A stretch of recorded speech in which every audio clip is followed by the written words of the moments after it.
Hi, I am Dr. Viorella Bauer at Bauer Dental Center, and I'm here today to talk to you about dental implants. If you are missing 2 or 3 teeth in a row, someone has probably already mentioned to you a bridge.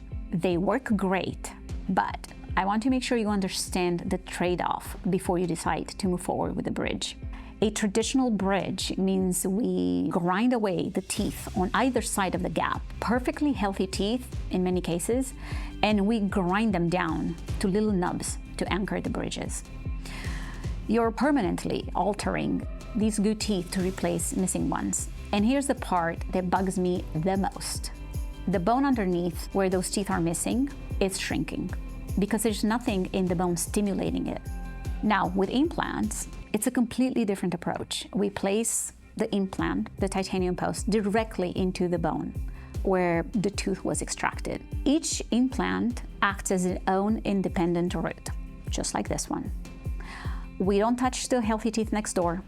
The bone remains stimulated, and you can brush and floss around these implant crowns like you would brush your natural teeth. For 2 or 3 missing teeth, we don't always have an implant for every single tooth. Sometimes implants can support a small bridge between them. So it's not necessarily one implant per tooth. It all depends on the situation. Look, I'm not saying that bridges are bad. There are cases where a bridge makes sense. But you deserve to know that there's an option that doesn't sacrifice the healthy teeth, that preserves the bone, and that tends to last a lot longer.